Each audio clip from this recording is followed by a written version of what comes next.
Sejam muito bem-vindos, eu sou Paula Leal, estamos começando mais uma edição de Oeste Sem Filtro, programa que vai ao ar de segunda a sexta-feira a partir das 5h45 da tarde. As principais notícias do dia são analisadas pelos nossos comentaristas. Aqui no estúdio, Augusto Nunes e Silvio Navarro, e Ana Paula Henkel de Los Angeles. Guilherme Fiuza segue de férias. E como os nossos programas não são mais transmitidos pelo YouTube, você pode acompanhar nossa programação pela plataforma Rumble. Oeste Sem Filtro também é exibido na plataforma vimeo.com/Revista Oeste. Então, se houver algum problema com o Rumble, o programa segue normalmente neste outro canal. Hoje é 26 de janeiro de 2023. Confira os destaques desta quinta-feira. Conselho de Administração do BNDES aprova por unanimidade Aloysio Mercadante para presidir a instituição. Lula ataca Temer, que reage baseado em fatos. Movimento Advogados de Direita reúne mais de 5.000 assinaturas contra a reeleição de Rodrigo Pacheco à presidência do Senado. Esses e outros assuntos agora no Oeste Sem Filtro. E antes de começar com as notícias do dia, quero convidar você a participar da nossa enquete no site da revistaoeste.com. Lula diz que pretende resgatar Dilma Rousseff, nomeando a ex-presidente para um cargo à altura da companheira. Qual desses cargos Dilma merece? Embaixadora do Brasil nos Estados Unidos, embaixadora do Brasil na Venezuela ou governanta do Palácio do Planalto? Então, pessoal, é só entrar no site revistaoeste.com para participar. E você também pode responder a enquete pelo Twitter oficial da Revista Oeste. A votação encerra hoje às 19 horas e nós vamos divulgar o resultado logo mais ao final do programa Oeste Sem Filtro.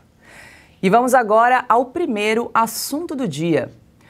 O senador Randolph Rodrigues disse que não há necessidade de se instalar uma comissão parlamentar de inquérito para apurar as manifestações de 8 de janeiro. A entrevista foi concedida ontem ao jornal Valor Econômico. O parlamentar afirmou, abre aspas, "Vocês sabem que eu sempre advogo que a CPI é um meio legítimo.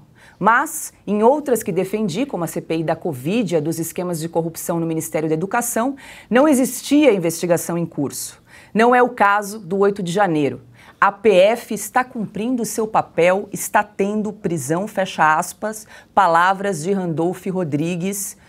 Para começar a nossa rodada de análises, quero dar as boas-vindas, boa noite a Silvio Navarro. Quero saber, Silvio, existe mesmo essa investigação, como diz aí Randolph Rodrigues, uma investigação séria, né, que englobe todas as autoridades responsáveis, incluindo os documentos que têm aparecido mostrando que a BIM, Ministério da Justiça, GSI, todos foram informados aí com antecedência dos atos do dia 8? Boa noite, Paula Leal, mestre e meu irmão Augusto Nunes, para a querida e craque Ana Paula Henkel e boa noite para você que faz esse programa com a gente de segunda a sexta-feira aqui nas tardes da Revista Oeste. Paula, o Randolph Rodrigues foi colocado nesse cargo, né, de líder do governo no Congresso Nacional, permanece ali com os holofotes e os microfones, porque o Lula quis castigar a gente, quis castigar nós, jornalistas, e também quem está nos assistindo, o público. Do contrário, o Lula teria colocado o Randolph como ministro, como secretário, mas talvez nem ele aguente o Randolph Rodrigues. Então, deixou o Randolph ali dando entrevistas todos os dias para punir a gente que é obrigado a ouvir e comentar as coisas que ele fala. É evidente que o Randolph está dizendo, você já ouviu do líder do PT na Câmara dos Deputados, Zeca Dirceu, do Renan Calheiros e de outros lulistas, os de primeira hora, né, de primeira viagem e os que já estão nesse barco há muito tempo. Ninguém quer investigar mais essas manifestações depois que o senador Marcos Duval, e nós o entrevistamos aqui neste programa, revelou que a ABIN alertou os ministérios dos riscos de depredação e vandalismo, daquelas milhares de pessoas que estavam na esplanada dos ministérios e nessa multidão poderia ter infiltrados. Outros órgãos do governo também foram alertados. O Lula viajou misteriosamente para a cidade de Araraquara, onde foi visitar o companheiro Edinho, né? Naquele dia. Uma série de eventos estranhos, vamos usar essa palavra, aconteceram e aí, de repente, ninguém mais queria a CPI. É claro que o Lula não quer começar o governo com uma CPI instalada no Congresso Nacional. Aquela máxima de que CPI a gente sabe como começa e não sabe como termina é verdade. E ele sofreu, sobretudo, com uma CPI instalada no Senado, chamada CPI dos bingos, que começou para investigar bingos, mas tudo que não investigou foram bingos, jogos da Lotérgia, do seu Valdomiro Diniz, em 2005, e derrubou Antônio Palocci, o caso do Francenildo, até provas sobre o caso Celso Daniel, aquela CPI produziu num fogo amigo do senador, então senador Eduardo Suplicy. Então, o governo Lula não quer começar com uma CPI. E voltando à tua pergunta, Paula, veja, a Polícia Federal está investigando o caso, outros órgãos, o Ministério Público investigando também os eventos de 8 de janeiro, sim, mas também na época da CPI da Covid, aquele picadeiro armado para o Randolph, para o Omar Aziz, para o Renan Calheiros e outros patetas, aquele picadeiro também tinha investigação da Polícia Federal, do Ministério Público. Aliás, a única investigação sobre a Covid verdadeira aconteceu no Nordeste, o tal do Covidão. E bateu, sabe aonde? Em Araraquara, onde o Lula estava no dia 8 de janeiro. Boa noite, Ana Paula Henkel. Como lembrou o Silvio Navarro da fala do deputado Zeca Dirceu, o Randolph Rodrigues vai na mesma toada, porque na mesma entrevista ele disse que tem medo de uma CPI que pode mais atrapalhar do que ajudar. Palavras aí do Randolph Rodrigues em linha com Zeca Dirceu, Renan Calheiros e outros. O famoso sincericídio, né? Claro que pode atrapalhar essa turma. Boa noite, Paula, querida, nossa âncora maravilhosa, mestre Augusto Nunes, craque Silvio Navarro. Muito boa noite à nossa audiência maravilhosa. O Silvio colocou tudo que deveria ser falado aí num único comentário. Sobrou muito pouco, né, para eu falar, porque o Silvio foi brilhante. Não custa lembrarmos que o ex-ministro da Defesa, do Michel Temer, o Raul Jungmann, na entrevista à CNN ao jornalista William Vac, ele questiona, né, o que aconteceu ali. Isso não tem que ter uma investigação mais apurada, mais detalhada. Vou até usar a palavra que ele usou na entrevista, porque parece que houve um apagão da inteligência do GSI. Existe um pelotão, né, da guarda presidencial embaixo, lá nos palácios, no palácio, pronto para ser acionado 24 horas por dia, treinado exatamente para esse tipo de acontecimento. Então, tudo muito estranho, né? Como os poderes foram invadidos dessa maneira, sem a menor resistência.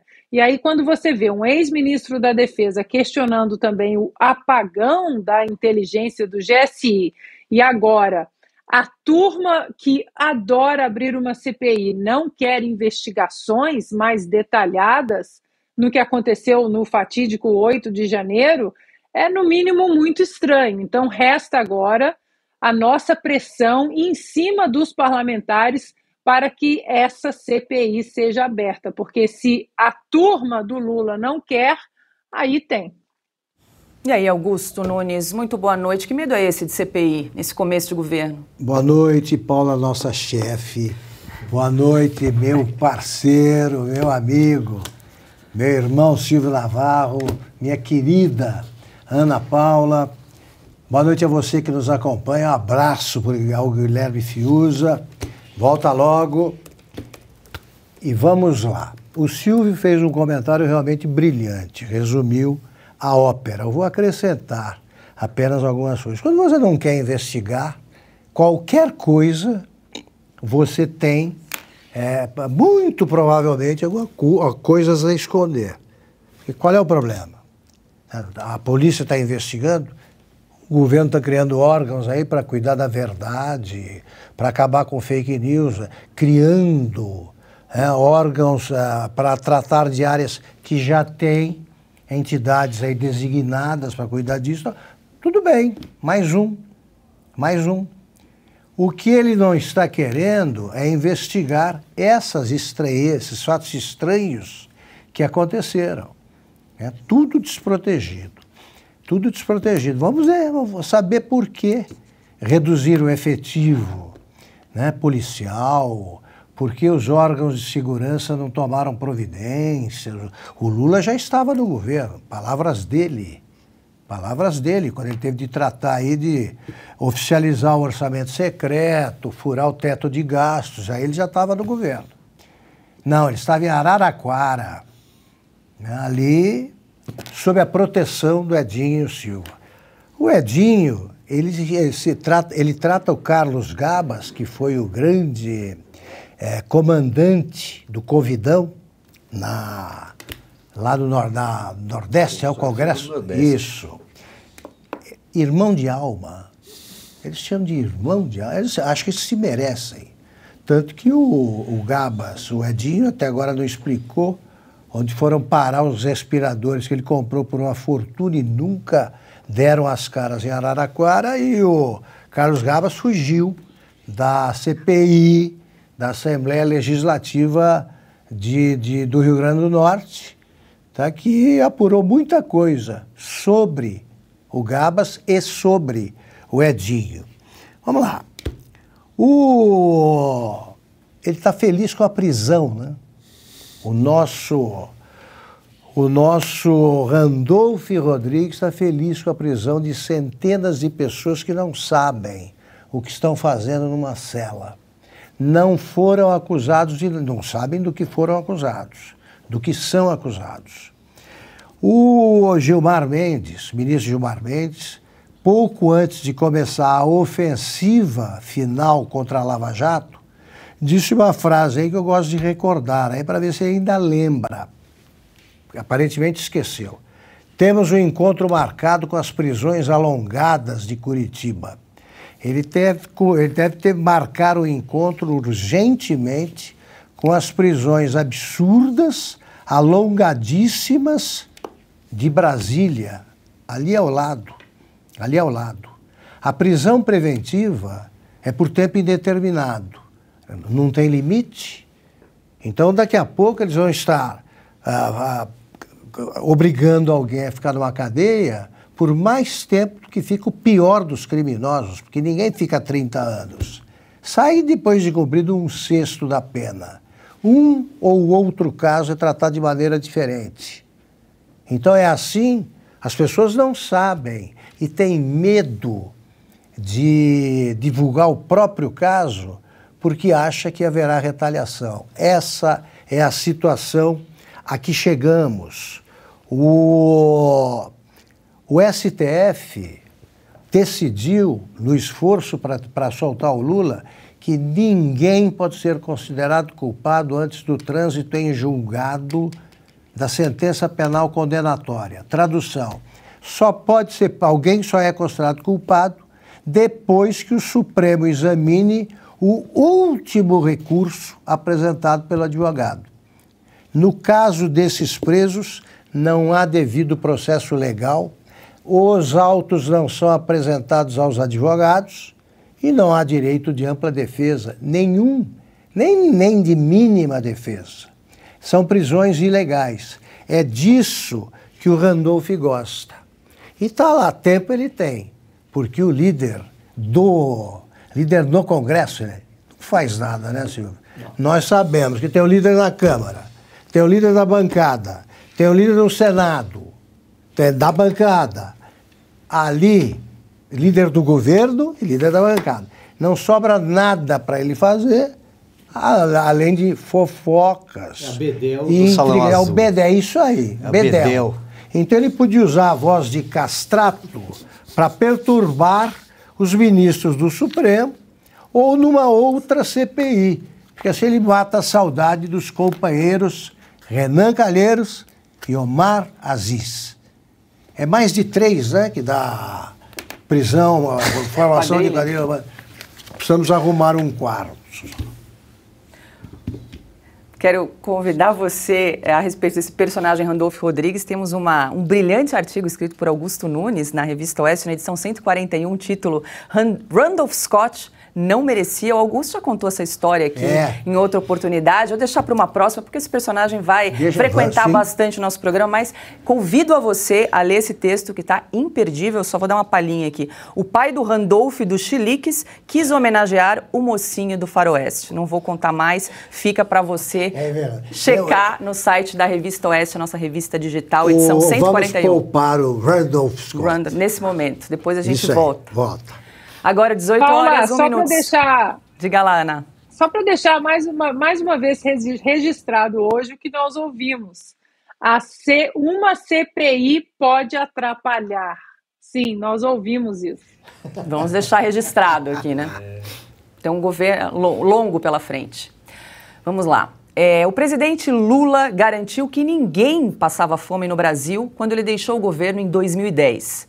A fala ocorreu ontem durante encontro com o presidente do Uruguai, Lacalle Pou, em Montevidéu. Vamos acompanhar.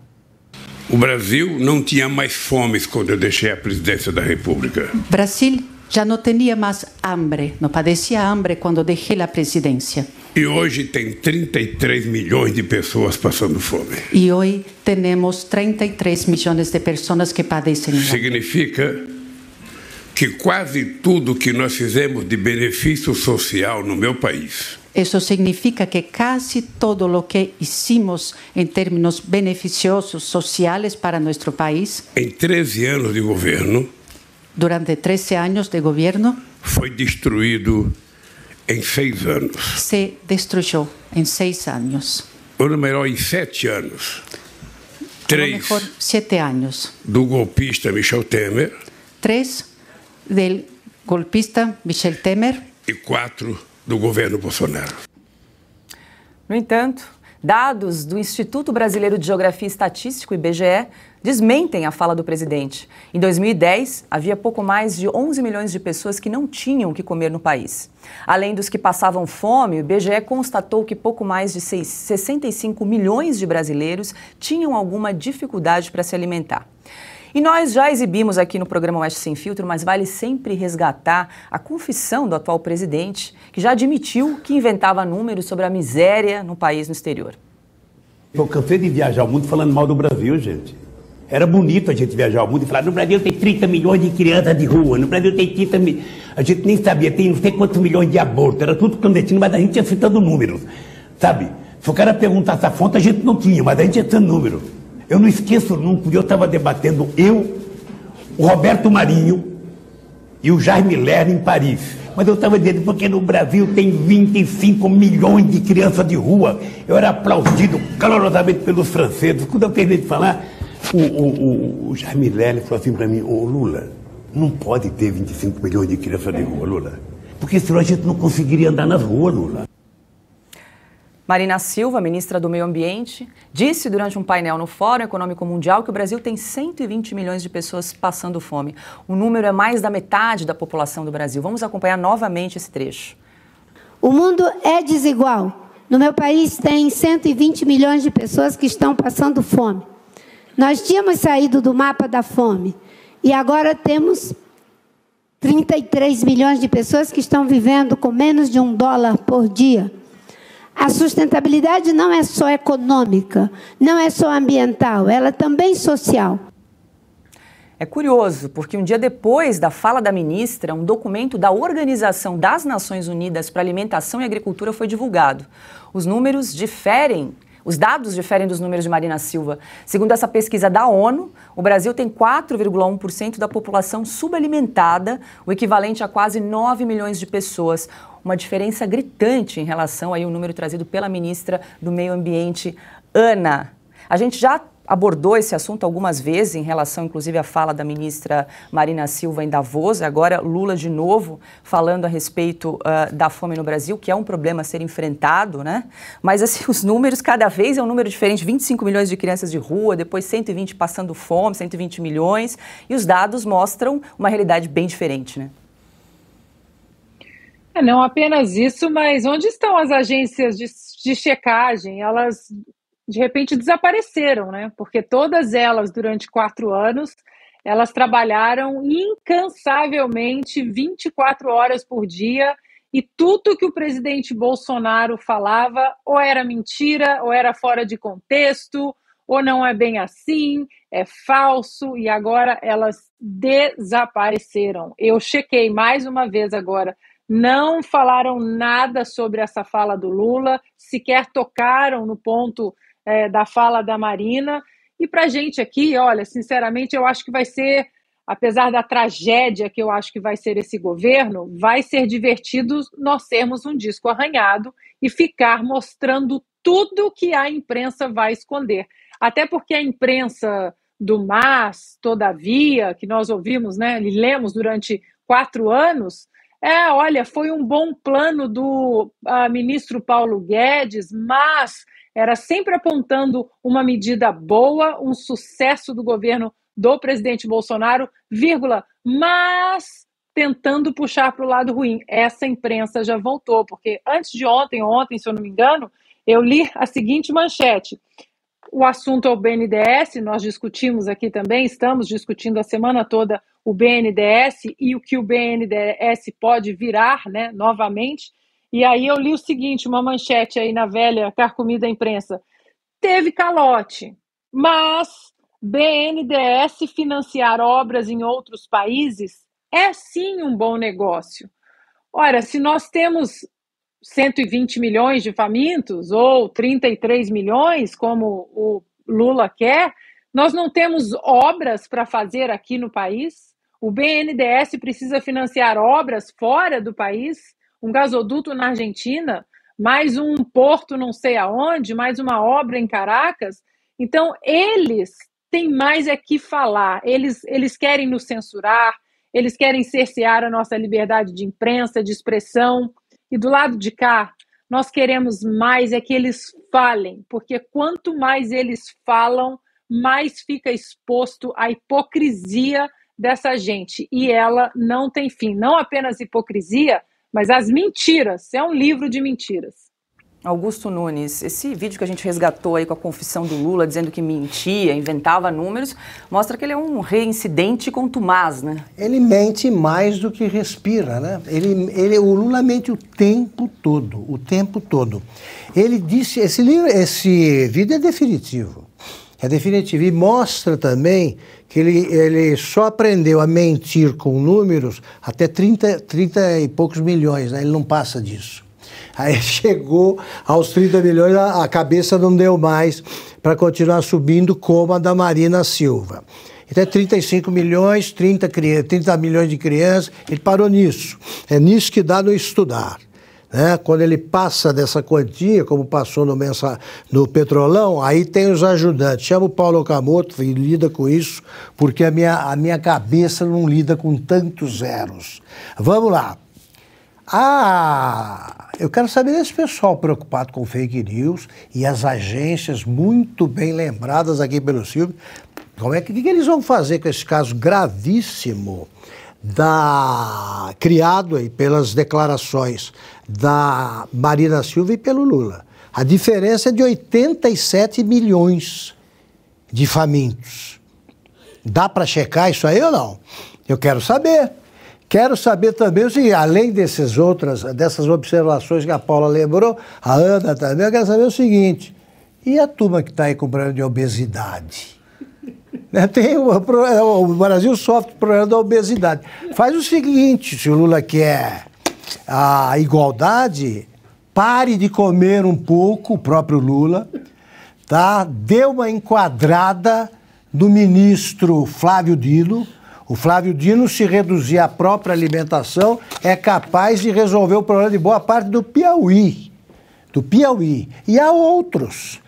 A gente pode cuidar disso aí e aplicar o regime cubano. Esse emagrece. É ração para o povo e a banquete para a turma que está no poder. É isso, eu não vi, juro para vocês, Paula e Silvia e Ana, eu andei por Cuba. Porque lá eu fiquei uma semana fazendo o que faz todo jornalista brasileiro que vai para lá, esperando o Fidel aparecer, porque ele marca e não vai. Então eu comecei a andar por Cuba. Eu não achei nenhum gordo na rua. Nenhum. Então descobri que o regime cubano é o que emagrece. Esse funciona. Até que eu fui a uma festa no Ministério das Relações Exteriores e ali estava cheio de gordo, todo funcionário do governo. É isso que deve estar acontecendo, porque nós vamos fazer um levantamento aí, vamos ver quem tem problema de obesidade e vamos ver se a conta fecha. Não é possível. Quantos brasileiros existem? Se a gente somar o índice dos obesos, está superposto, alguma coisa está superposta. Agora, o que sobra de mentiroso nesse pessoal aí é uma grandeza. É uma grandeza. E repito, o Maranhão é o estado mais assolado pela fome. Então, o Flávio Dino daria se fosse antropófago maranhense, daria uma refeição aí para algumas centenas de pessoas. 19h11, estamos ao vivo na plataforma Rumble. Não esqueça de se inscrever no nosso canal, deixar o seu like, o seu comentário e participar do nosso chat. Para se inscrever, é só clicar naquele botãozinho verde, tem no lado direito ali da plataforma escrito Follow. É possível que você receba um e-mail para confirmar a sua inscrição e aí sim você pode participar aqui da nossa plataforma para acompanhar aqui o Oeste Sem Filtro, o Estúdio Oeste, logo mais, aqui na nossa plataforma, 8h30 da noite, também o Oestecast e as liberais, toda a grade de programação aqui da Revista Oeste você encontra somente na plataforma Rumble. Então, atenção pessoal, canais piratas no YouTube, nós estamos transmitindo apenas aqui na plataforma Rumble. A gente pede que você não acompanhe nenhum dos nossos programas em outra plataforma que não seja aqui, tá? Porque essas transmissões em outras plataformas prejudicam a empresa, o nosso trabalho, a Revista Oeste, tudo que a gente está construindo aqui agora nessa nova plataforma. 18h11, a gente segue com mais informações porque ontem o ex-presidente Michel Temer usou o Twitter para rebater as críticas feitas por Lula durante o discurso em Montevidéu, como nós vimos recentemente num vídeo. Na resposta, Temer negou a existência de golpe e incluiu números que desmontam a argumentação eleitoreira de Lula. Temer escreveu: o presidente, mesmo tendo vencido as eleições para cuidar do futuro do Brasil, o presidente Luiz Inácio Lula da Silva parece insistir em manter os pés no palanque e os olhos no retrovisor, agora tentando reescrever a história por meio de narrativas ideológicas. Num outro Twitter, ele disse, ao contrário do que ele disse Lula ontem em evento internacional, o país não foi vítima de golpe algum. Foi, na verdade, aplicada a pena prevista para quem infringe a Constituição. Outro tweet. E sobre ele ter dito que destruía as iniciativas petistas em apenas 2 anos e meio de governo, é verdade. Destruiu um PIB negativo de 5% para positivo de 1,8%, inflação de 2 dígitos para 2,75%, juros de 14% para 6,5%. E mais um tweet, ele disse, fala da queda do desemprego.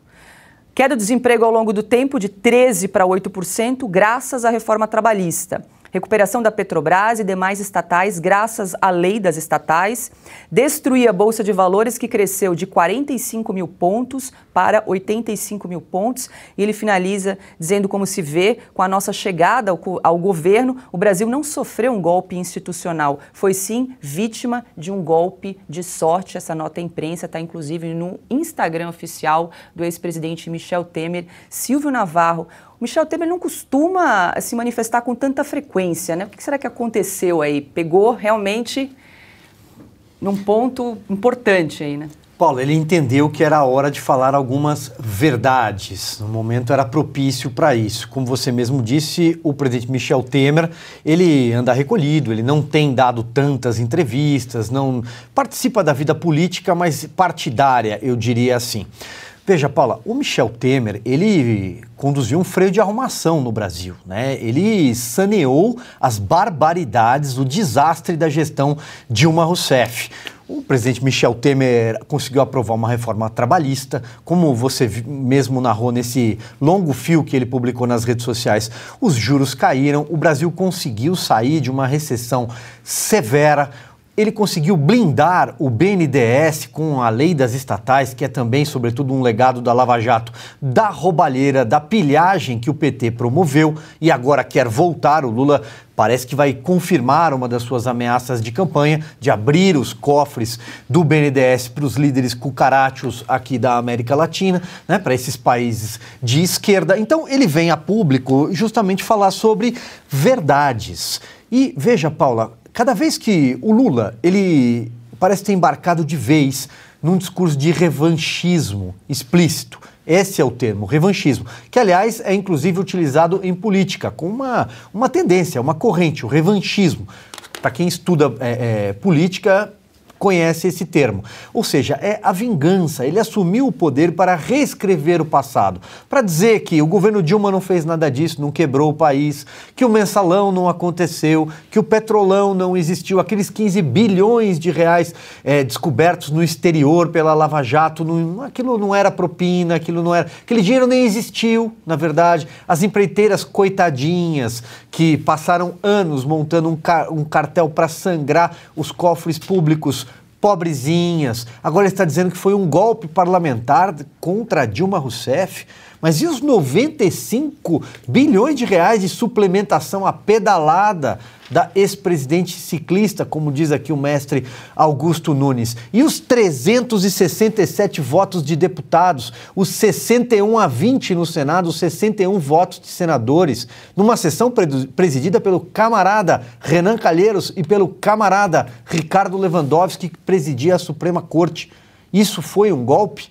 Foram 100 horas de oitivas, 44 testemunhas convocadas, sendo 38 de defesa em 14 longas sessões na CPI, na Comissão Especial do Impeachment.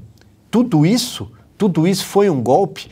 Um processo que levou 273 dias, Paulo Leal, foi um golpe. 273 dias, quase um ano, foi um golpe. Então veja, tudo isso que está acontecendo é uma tentativa de reescrever a história. Fez muito bem o presidente Michel Temer em vir a público falar verdades. E quanto mais o Lula disser mentiras e tentar reescrever a história, tentar inventar fatos que não aconteceram, narrativas que inclusive são encampadas de forma irresponsável pela velha imprensa, que não é fake news o que o Lula acabou de promover. Como a Ana lembrou no caso anterior, isso também não deveria ser alvo de uma agência de checagem, mas não, é fake news do bem. Quanto mais eles fizerem isso, mais o Oeste Sem Filtro estará aqui para falar verdades, trazer dados e números sobre a história que aconteceu. Porque, senhor presidente Lula, infelizmente, as coisas não desacontecem. Silvio Navarro, já falei que eu fico impressionada com os números, o seu HD é impressionante, ele não está lendo, pessoal, isso aqui está tudo na cabeça dele, todos os números aí da história da política brasileira, fico impressionada. Precisa dar um cursinho, vai matricular o Lula num cursinho. Exatamente. Ele vai ensinar a chegar a bilhões. Ana, Michel Temer desmontou aí com fatos, né, essa falácia, esse discurso aí do Lula de um golpe e desse discurso de herança maldita, né, que ele defende que recebeu. Olha, é assim, desagradável, né, para essa gente ter que ouvir os números que o Silvio traz, né, bater de frente com a realidade para essa gente deve ser complicado. E o Silvio continuou de maneira brilhante o que o ex-presidente Michel Temer fez. Um banho de realidade, números, porque comunista, eles têm uma tara, eu diria, em reescrever a história, né? Em rasgar páginas da história, fingir que elas não aconteceram, reescrever outras, e isso é ao longo de toda a história, né? dessa gente nefasta. Agora, o Lula, ele mexeu com um grande articulador político. O ex-presidente Michel Temer, apesar, né, do sumiço aí, do silêncio, o que, na verdade, é o que até os americanos gostam aqui. Eles gostam quando os presidentes, assim que eles saem da Casa Branca, e de uma certa forma, uma tradição. Eles ficam quietos, eles dão suas palestras, eles viajam por aí, vez ou outra eles entram em alguma campanha, nos midterms, Isso foi quebrado de uma maneira muito importante pelo Obama, né? O Obama, que é um narcisista nato, adora aparecer, adora. Depois, Donald Trump também, com toda a pompa mal criada dele. Mas o americano, ele gosta desse estilo que o próprio ex-presidente Michel Temer colocou aí nos últimos anos, se mostrou no cenário político no Brasil. Uma coisa discreta, fala só quando deve. Aliás, um perfil que deveria ser da nossa Suprema Corte, né? Só falar nos autos, só falar quando provocada, e infelizmente nossa Suprema Corte é uma corte ali cheia de pavãos. E o ex-presidente Temer, como um grande articulador, ele vai entrar aí de uma certa forma como uma pedra no sapato do PT, porque agora ele foi cutucado. Chamar o ex-presidente Temer de golpista, isso desencadeia uma série de perguntas, né? Então, Geraldo Alckmin também foi golpista, né? O próprio ministro da Suprema Corte, Alexandre de Moraes, indicado por Michel Temer, ele também é ilegítimo, porque se houve um golpe, tudo que ele fez dali para frente, né, pode ser considerado como atos e ações ilegítimas. E aí fica esse questionamento. Alexandre de Moraes é ilegítimo, e esse questionamento que eu fiz ontem, eu coloquei no Twitter, e aí o senador Eduardo Girão complementou o seguinte: boa pergunta, Ana, mas toma a liberdade de complementar com outra pergunta. Se o presidente Lula produziu fake news antidemocrática com essa fala, ele será incluído em alguns dos inquéritos ilegais? E aí fica o questionamento, né? Porque se é uma fake news, o presidente ele pode falar isso, ainda mais um ataque dessa maneira direto a várias instituições. O STF, que estava representado no processo de impeachment com o ministro Lewandowski, como presidente da corte, parlamentares, o legislativo todo ali presente. Então, foi um ataque grave a duas instituições. E aí, como vai ficar isso? E aí, Augusto, qual a sua leitura em relação a essa manifestação do ex-presidente Michel Temer? A minha leitura está cada vez mais clara que o PT tem sido mais PT do que nunca, e o Lula mais Lula do que nunca. Eles nunca aceitaram estranhos. Eles aceitam o apoio eleitoral. Em seguida, eles afastam. O PT não admite sequer que o vice escolhido pelo partido tome posse no caso do impedimento do presidente. O impeachment ocorre, vamos de novo desenhar. O impeachment ocorre quando há alguma ilegalidade, né, jurídica, quando se perde o apoio do Congresso, e se perde a condição de governar, perdem-se as condições de governar, e quando o povo começa a se manifestar nas ruas. Preenchidas essas três pré-condições, ponto final. Foi o que aconteceu com a Dilma. Por que o PT chama isso aí de golpe? Porque o PT mente o tempo todo. Vamos lá. O Milor Fernandes tem uma boa frase sobre ditadura e democracia. A ditadura é quando você manda em mim, e democracia é quando eu mando em você.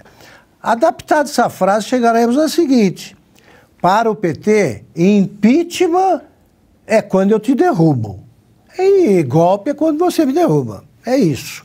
Porque o PT derrubou, né, deu um golpe, para usar o linguajar deles, contra o Collor, tentou o tempo todo conseguir o impeachment do Fernando Henrique.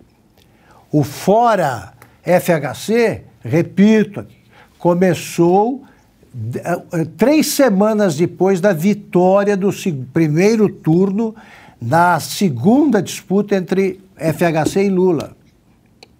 Ele se reelegeu, o Fernando Henrique, e já queriam tirar. Aí era impeachment.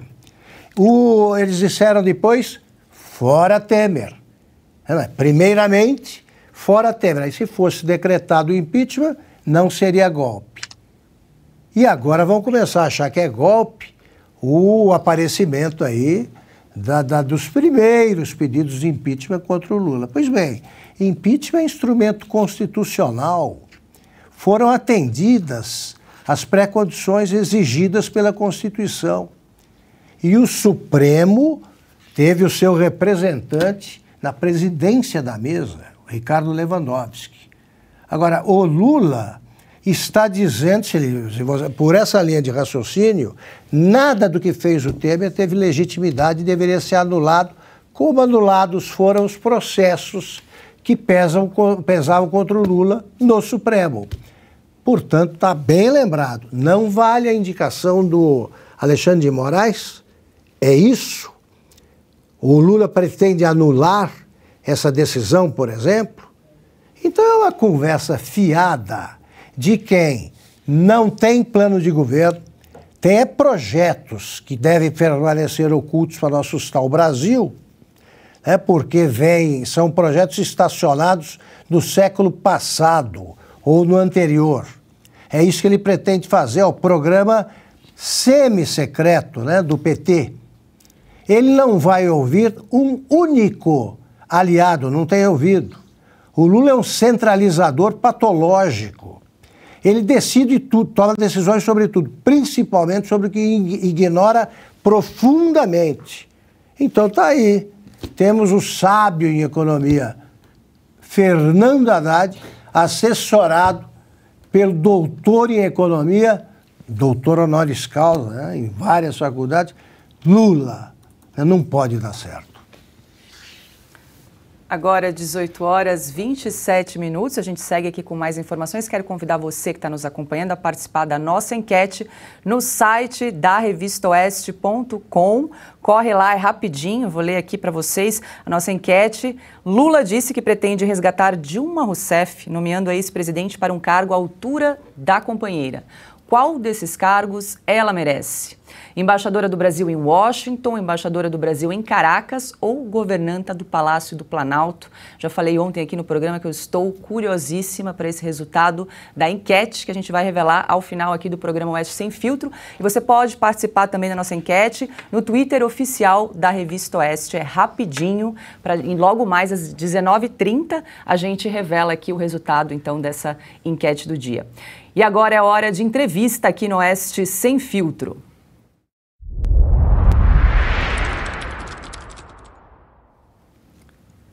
E nós vamos conversar com o deputado Daniel Freitas, do PL de Santa Catarina. Ele apresentou uma proposta de emenda à Constituição para que obras internacionais financiadas pelo BNDES tenham de passar pelo aval do Congresso.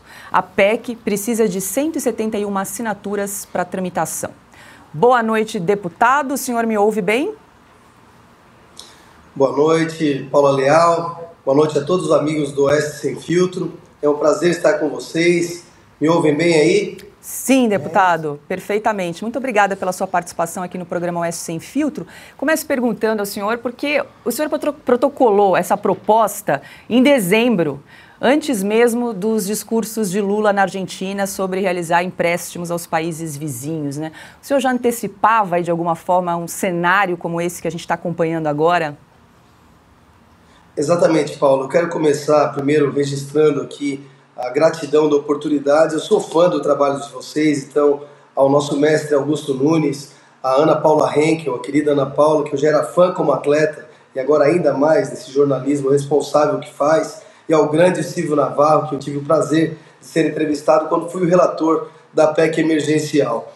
Essa PEC, agora, nós protocolamos no dia 31 de 2022, já antevendo, já olhando um pouquinho no retrovisor o que o governo fez e que certamente iria reapresentar investimentos do povo brasileiro, recursos do nosso Brasil sendo mandados para fora em obras de infraestrutura, como se aqui nós não houvéssemos necessidade de ampliação e melhoramentos das nossas obras de infraestrutura.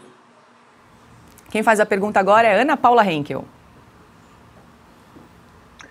Muito boa noite, deputado. Bom, primeiro eu queria agradecer que você foi ao Twitter essa semana e pediu que as pessoas parassem de compartilhar a transmissão clandestina do Oeste Sem Filtro no YouTube e que eles viessem para cá, para o nosso canal oficial no Rumble. Então eu queria agradecer o tweet, teve muita repercussão, e muito obrigada por nos ajudar a combater aí essas transmissões clandestinas que estão, infelizmente, acontecendo no YouTube e que podem prejudicar a revista e o nosso trabalho. Então, muito obrigada. Bom, deputado, eu queria saber algum papo de bastidor. Estávamos falando aqui, né, dos pavões do STF, de como eles hoje estão praticamente imparáveis, digamos assim, né, para falar uma expressão das redes sociais, e a única ferramenta que temos para frear as inconstitucionalidades não está sendo usada, que é o Senado. Eu sei que o senhor conversa com muitos deputados e senadores, e nós estamos aí nos aproximando das eleições para os presidentes das duas casas.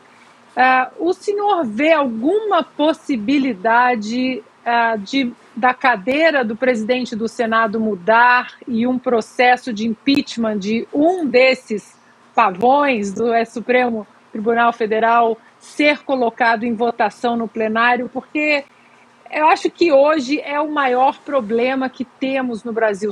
Temos muitos problemas, claro, mas a insegurança jurídica causada por as inconstitucionalidades do Supremo, essa insegurança jurídica tem sido muito prejudicial.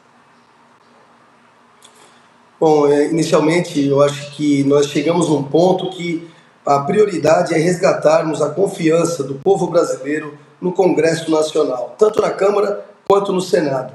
Nós temos hoje um pré-candidato à presidência do Senado e do Congresso que leva com ele todas as condições e está reunindo apoios suficientes aí para a gente chegar numa grande conquista que vai ser um divisor de águas, um marco certamente, colocando o senador Rogério Marinho à frente do Senado. Muitas coisas dali para frente certamente vão ser positivas para o Brasil.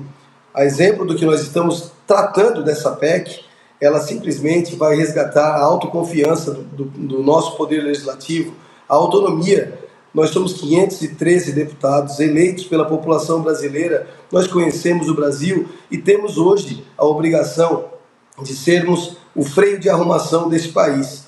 Essa PEC, ela propõe, eu quero trazer um pouquinho para quem nos acompanha, no artigo 49, que é da competência exclusiva do Congresso Nacional, autorizar e aprovar previamente a concessão de empréstimos, operações e concessão de créditos a governos estrangeiros diretamente pela República Federativa do Brasil ou por intermédio de qualquer instituição nacional de crédito, fomento ou desenvolvimento. Nós temos exemplos clássicos já da operação do PT nos governos passados, como a construção do Porto de Mariel, em Cuba, que foi feito um investimento de 957 milhões de dólares, sendo que desses 682 milhões por parte do BNDES. A hidrelétrica de São Francisco, no Equador, 243 milhões de dólares. Metrô na cidade do Panamá, 1 bilhão de dólares. Aqueduto de Chaco, na Argentina, 180 milhões de dólares. Barragem de Muamba Major, em Moçambique, 460 milhões de dólares, sendo que desses 350 milhões por parte do BNDES. Hidrelétrica de Tumarim, na Nicarágua, 1,1 bilhão de dólares. Linhas 3 e 4 do metrô de Caracas, na Venezuela, 732 milhões. Aeroporto de Nacala, em Moçambique, 200 milhões, sendo 125 milhões por parte do BNDES. E nós, aqui no Brasil, tendo que fazer investimentos em portos, em aeroportos. Eu, que sou de Santa Catarina, a nossa maior dificuldade ao longo desse nosso primeiro mandato como deputado federal foi atingirmos os recursos a 285, que falta muito pouco tempo, para finalizar, e tantas outras obras que nós colocamos no Fórum Parlamentar Catarinense como prioridade. E a gente vê esse absurdo, essa quantidade de recursos públicos brasileiros investindo em países e simplesmente por uma prerrogativa do presidente da República. O que nós propomos com essa PEC é que o Congresso Nacional leve essa discussão para dentro do Parlamento. e que com a autorização prévia do parlamento, aí sim possa se fazer, se nós tivermos garantidos os nossos recursos para as nossas ampliações e obras aqui no Brasil, em primeiro lugar. Nós estamos conversando com o deputado federal Daniel Freitas, do PL de Santa Catarina. Quem pergunta agora é Silvio Navarro. Deputado, boa noite. Prazer revê-lo. Boa noite, parabéns pela iniciativa. Acho uma iniciativa oportuna, diante de todos os números que o senhor acabou de trazer, e há uma fartura de indícios que mostram, que comprovam, vamos usar o verbo correto, que o BNDES foi utilizado, sim, pelos governos do PT para financiar ditaduras, inclusive, e seus amigos aqui na América Latina e em países africanos. Alguns, inclusive, 3 deles deram calote no Brasil, como o senhor bem lembrou. Agora, deputado, veja, são 171 assinaturas e o próprio PL tem uma bancada já com 100 nomes. Outros partidos alinhados poderiam facilmente fazer essa proposta andar com celeridade. Eu pergunto se o senhor já conversou na bancada, se o senhor tem alguma articulação em andamento com o presidente Arthur Lira, que deve ser reconduzido à cadeira, e também as próprias comissões temáticas da Câmara têm total condição de ajudar nesse processo, a Comissão de Assuntos Econômicos e a de Relações Exteriores, por exemplo. Eu tenho tratado desse assunto com a bancada do PL. Nós, no nosso grupo de deputados, eu já coloquei a proposta, já pedi o apoiamento de todos os deputados, todos muito simpáticos a essa PEC, certamente vão ajudar a construção das 171 assinaturas. Eu tenho uma reunião marcada para as 8 horas da manhã de amanhã, na residência oficial, junto com a bancada de Santa Catarina, na casa do presidente da Câmara, Arthur Lira, e eu vou aproveitar esse momento também para tratarmos especificamente do apoio que o presidente da Câmara pode dar num projeto que vai resgatar a autoconfiança. O Poder Legislativo precisa se sentir parte, novamente, dos nossos 3 poderes, que deveriam ser independentes, harmônicos, respeitados entre si, mas atitudes como essa certamente vão resgatando a nossa autoestima e as verdades vão acontecendo a partir de então. Quem pergunta agora é Augusto Nunes. Deputado, boa noite. É um prazer conversar com você. Eu queria saber o seguinte: os deputados que se opõem ao projeto, eles confessam os motivos aí que fazem com que eles adotem essa posição ou não? Augusto, assim, eu fui o relator da PEC emergencial e a gente acabou de ver a PEC do rombo aí sendo aprovada muito por deputados que votaram na PEC emergencial e agora contradisseram os seus votos, colocando a sua digital, aprovando a PEC do rombo, né, a PEC do Lula. Vários apelidos foram dados para essa PEC. Então, agora é sensibilizar essa turma, os parlamentares que foram eleitos, reeleitos. A gente confia nesse novo Congresso Nacional, muita gente nova está chegando aí, certamente tem que pisar com o pé direito no Congresso Nacional, até porque os olhos, ouvidos, estão atentos da população em cima do trabalho de cada um de nós. E cabe a nós a responsabilidade de entregarmos para os nossos futuros aí, filhos e gerações um país melhor. E diante de um projeto como esse, eu tenho certeza que nós dividimos a responsabilidade entre o Congresso Nacional e uma canetada do presidente da República. Agora, 18 horas e 38 minutos, nós conversamos ao vivo com o deputado Daniel Freitas, do PL de Santa Catarina. Deputado, muito obrigada pela sua participação aqui no programa Oeste Sem Filtro e até uma próxima. Gente, muito obrigado, foi um prazer enorme poder estar com vocês. Obrigado pelo apoio da divulgação desse projeto importante. Eu espero que os deputados acompanhem a nossa iniciativa para a gente poder fazer passar com 308 votos a nossa PEC. Então, um grande abraço a todos vocês, muito obrigado e muito sucesso para o nosso programa Oeste Sem Filtro. Obrigada, mais de 43 mil pessoas nos acompanhando ao vivo aqui na plataforma Rumble. Não esqueça de deixar o seu like, o seu comentário e de se inscrever no nosso canal. São mais de 113 mil inscritos. Muito obrigada pela sua companhia, pela confiança. Além aqui do Oeste Sem Filtro, Estúdio Oeste logo mais 8h30 da noite, Oestecast, As Liberais e, claro, nosso site de notícias, revistaoeste.com. As principais notícias do dia, do Brasil e do mundo você encontra no site da revistaoeste.com. evitoeste.com, além, é claro, da nossa revista digital, uma edição fresquinha, toda sexta-feira, aliás, está no forno, mais uma edição que chega amanhã no site da Revista Oeste. Então, se você acompanha o programa Oeste Sem Filtro, gosta do nosso conteúdo, mas ainda não é assinante, é só entrar no site revistaoeste.com/assine ou apontar a câmera do seu celular para esse QR Code que está aparecendo aí na tela para você também se tornar um assinante e acessar os textos dos melhores jornalistas do Brasil. Falo aqui sempre: Augusto Nunes, J.R. Guzzo, Ana Paula Henkel, Evaristo de Miranda, Bruno Meyer, Dagomir Marquesi, Edilson Salgueiro, Silvio Navarro, grande elenco, todo mundo você confere no site, na nossa revista digital, que vai ao ar toda sexta-feira, logo mais. O Silvio vai dar um spoiler aqui da capa de amanhã, você não pode perder, então fique conosco. 8h30 da noite, é isso, Silvio? Vamos ver, vou pedir para a Branca Nunes se ela autoriza. Maravilha, agora 18h40, a gente segue com mais informações. O Conselho de Administração do Banco Nacional de Desenvolvimento Econômico e Social, o BNDES, aprovou ontem, por unanimidade, o nome de Aloísio Mercadante para presidir a instituição. Ele chefiava a Fundação Perseu Abramo, um braço do PT, e foi coordenador do plano de governo de Lula. Em razão da lei das estatais que veda a nomeação de pessoas que tenham exercido nos últimos 36 meses cargos em partidos políticos, havia dúvidas se ele poderia assumir a presidência do BNDES. A questão foi resolvida pelo Tribunal de Contas da União, que considerou não haver impedimento legal para a nomeação do ex-ministro para comandar a instituição. Silvio Navarro, vou pedir tua ajuda aqui para a gente dar mais algumas informações e relembrar o histórico de Aloísio Mercadante. Ele foi ministro da Ciência e Tecnologia, Educação e da Casa Civil nos governos Dilma Rousseff. O codinome dele na lista de propinas da Odebrecht era Aracaju.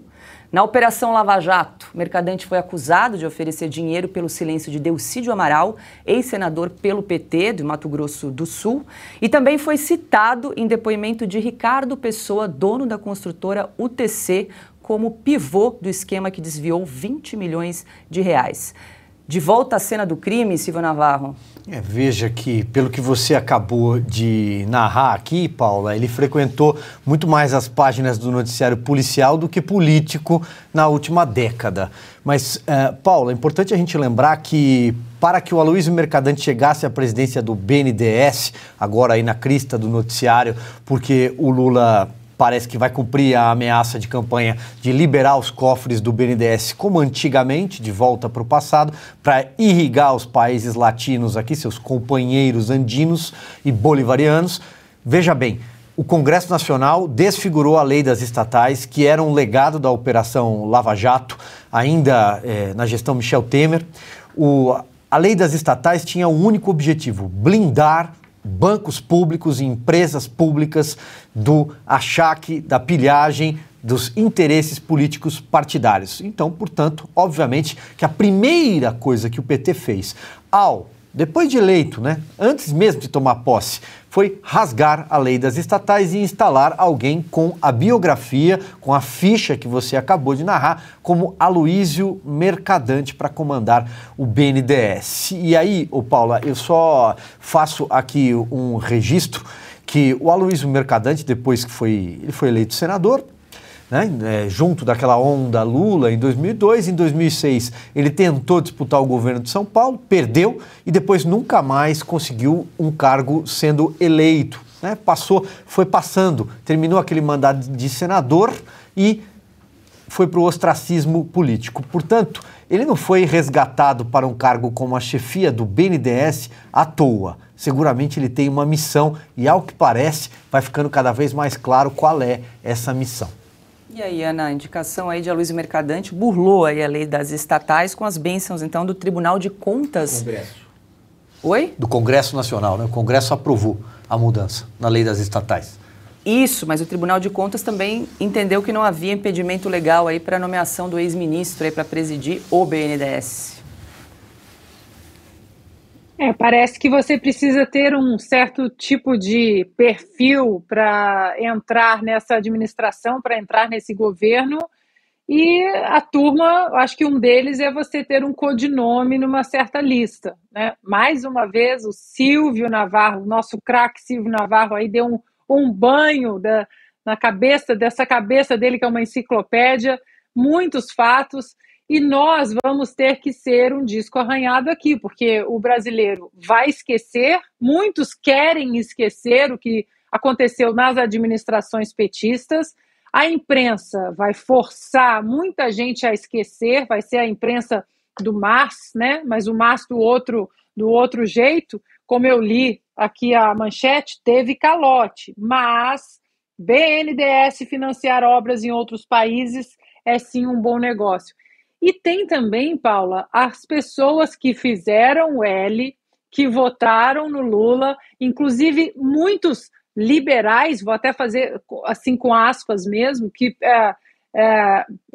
tentaram falar que colocar no mesmo patamar Bolsonaro e Lula, dizendo que o voto nulo era um voto certo, um voto moral. Se você não se sentia bem votando em Bolsonaro, você não precisava votar no Bolsonaro para derrotar o Lula. Teve muito conservador e liberal de Instagram pregando o voto nulo e que agora, depois disso tudo que nós já falamos em um mês, apenas um mês de administração petista, essa turma vai fingir que nada está acontecendo. Vai voltar para o Instagram, vai vender curso, vai falar sobre a Ucrânia, vai falar sobre a Inglaterra, a França, mas não vai focar no que de fato está acontecendo no Brasil.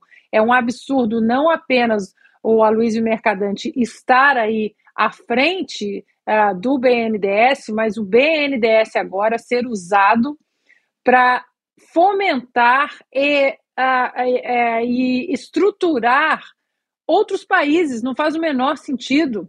Ora, o Lula fala tanto do Nordeste, né? No Nordeste, porque o Nordeste isso, o Nordeste aquilo, como um reduto ali petista. Não tem obra para fazer no Nordeste, o Nordeste está voando, não tem problema nenhum, saneamento básico, escolas, creches, não tem nada para ser feito no Nordeste. Onde estão, por exemplo, os prefeitos, governadores que podem e devem ir até o BNDES e pedir que o BNDES ajude a essas obras de infraestrutura nas suas cidades, nos seus municípios? Será que não está faltando nada no Brasil para que o BNDES financie obras em outros países? E nós sabemos que são países que são famosos em dar calote, são caloteiros. Isso tudo nós vamos ter que perguntar aqui de uma maneira até repetitiva, porque a imprensa do MAS agora é o MAS que vai esconder todas essas atrocidades que nós veremos, já estamos vendo, né, em apenas um mês de governo. E aí, Augusto, o que esperar aí de Aloysio Mercadante à frente do BNDES com essa capivara toda? É uma escolha muito coerente, né? É o homem certo no lugar certo para os que acham que, como é que é a frase do BNDES financiar obras em outros países é um bom negócio, claro. Bom negócio para o Wesley Batista, para os campeões nacionais como Ike Batista. Aliás, Batista é um sobrenome que tem salvo-conduto ali no BNDES. Queria falar um pouco do Mercadante. Esse, infelizmente, eu gostaria de conhecer menos, esse eu conheço aí de velhos carnavais, né? O Aloysio Mercadante, ele virou substantivo, adjetivo no Congresso pela arrogância. No Congresso, você tem 81, do Congresso, desculpe, no Senado você tem 81 senadores. Costumava me contar o ex-senador, o Jarbas Vasconcelos, que ali é impossível você romper relações com alguma pessoa. Falou, tinha gente que tinha nojo de cumprimentar. Mas você não cumprimenta um dia, daí a alguns minutos vem alguém, peraí, tá, não tem que agir assim, nós convivemos tanto. Então aí você acaba tendo de conviver com gente que você até despreza. O Aloysio Mercadante não porque tem um caráter ilibado, nada não. É por arrogância. Ele passava com frequência e não cumprimentava as pessoas, pela arrogância. Às vezes companheiros de partido. Então passaram a usar a seguinte expressão: alguém que agia de modo pouco elegante, falava, mas peraí, está mercadante hoje? Isso é um mercadante, né, que não escaparia de uma cassação ali se pegassem as muitas suspeitas, né, de cumplicidade, para ser gentil, que ele demonstrou em certos casos e apurasse indevidamente. Mas o mercadante me chama a atenção porque ele ilustra uma constatação que é chocante e verdadeira. Certas demonstrações de covardia exigem mais coragem que qualquer ato de bravura em combate, numa guerra.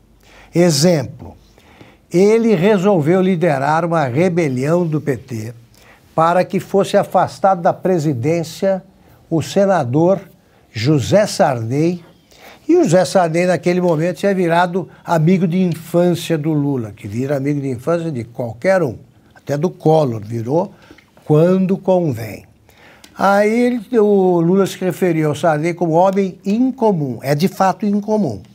É de fato incomum. Uma investigação do Maranhão mostrou que ele, com o codinome Madre Superiora, ao lado do Magro Velho, que é o Edson Lobão, conseguiu expropriar um convento, não para o governo das Mercês, se não me engano, não para o governo do Maranhão, para ele. Ficou dele, ele é dono de um convento. E isso não andou porque o Sarney é famoso por fazer nomeações espertas para o judiciário.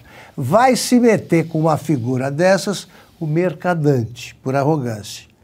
E aí o Lula chamou, teve uma conversa, o mercadante fez um discurso patético, dizendo, olha, eu tenho restrições, sim, com o senador José Sarney, mas eu não posso negar o que o Lula me pede. Não posso negar e tal. A partir daí, ele era figura frequente na coluna que eu tinha na Veja, que elegia o homem sem visão do mês, internava pessoas no sanatório geral pelas imbecilidades que diziam, e aí ele passou a ser chamado de herói da rendição. Porque esse cara, para se render, é capaz de malabarismos que nenhum herói de guerra produz. Isso é o mercadante. O BNDES não merece o mercadante. O mercadante, num governo Lula, merece o BNDES, né? Oremos, ou chamemos a polícia se ela vier.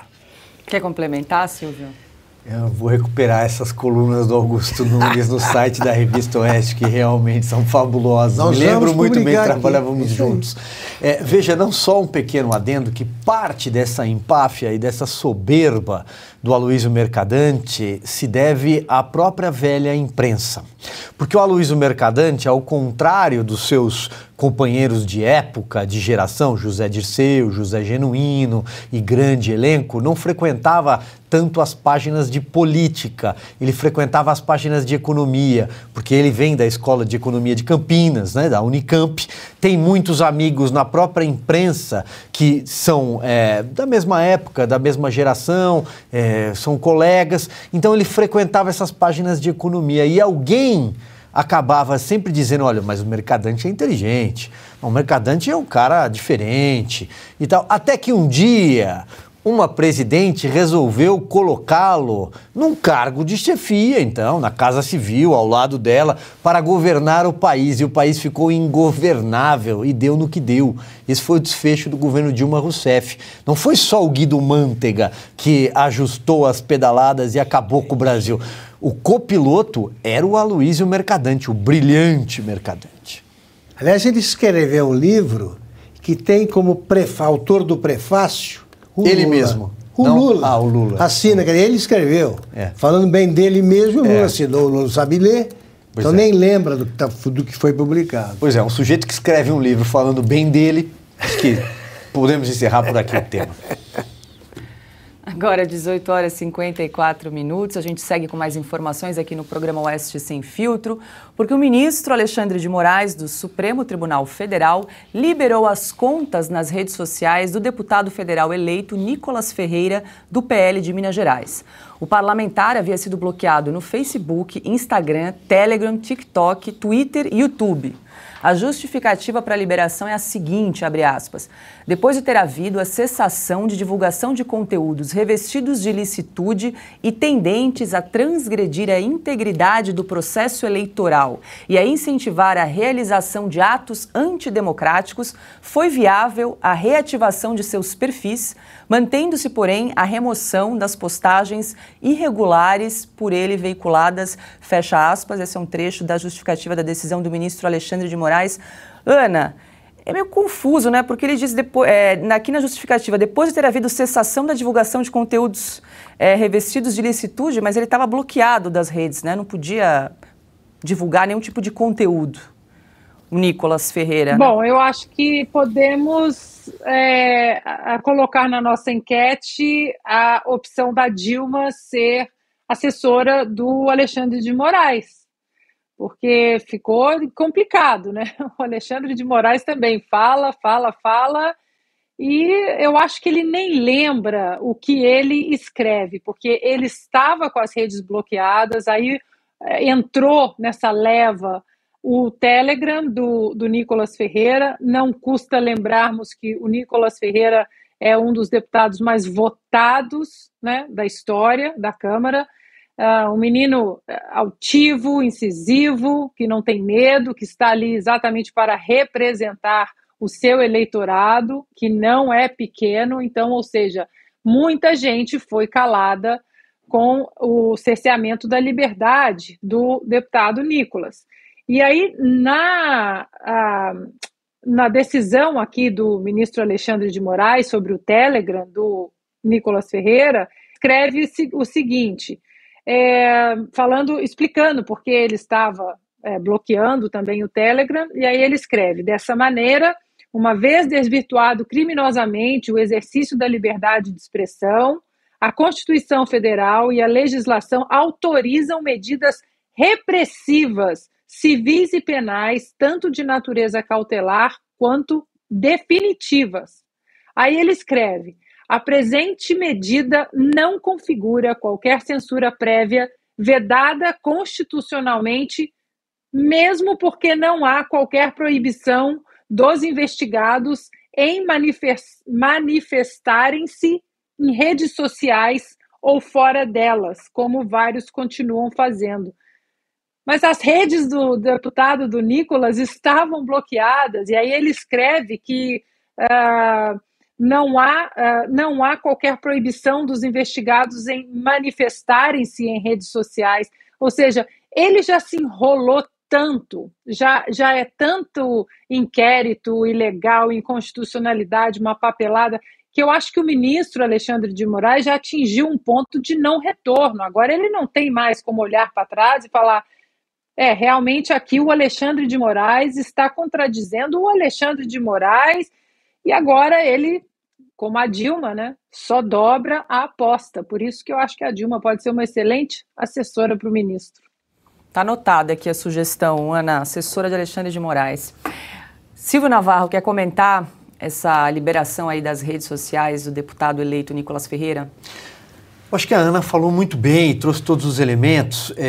Queria pegar quando ela fala que lembra muito bem que o Nicolas foi o deputado federal mais votado do país, 1,5 milhão de votos. Ele era vereador em Belo Horizonte e é o mais votado no país, em número total, né, de votos recebidos na urna.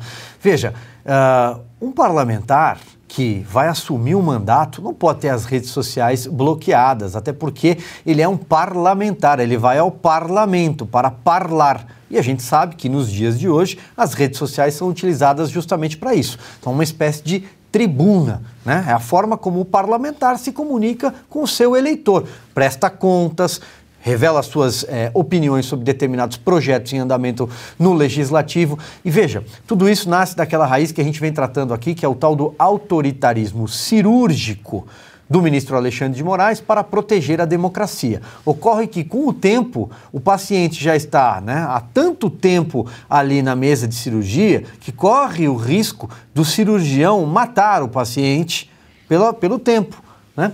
E nesse caso o paciente se chama liberdade de expressão, que é um dos pilares constitucionais, portanto é um dos pilares da nossa democracia. Então portanto, talvez já esteja na hora de parar. Simplesmente chega. Deixa os parlamentares assumirem os seus mandatos e utilizarem sim as redes sociais, que são ferramentas do mandato. Augusto Nunes, apesar de ter liberado as redes sociais aí do deputado eleito Nicolas Ferreira, Alexandre de Moraes manteve aí a remoção de algumas postagens que, segundo ele, eram irregulares. Tem que parar também com essa história de multa absurda, né? A multa de milhões. Isso aí não existe. Nada. O bom senso, né, desaconselha isso aí. Não precisa nem procurar ler. É o bom senso, o mínimo de sensatez. A marcha da insensatez a que a gente assiste há tantos meses precisa acabar. Tomara que seja um sinal de que está acabando.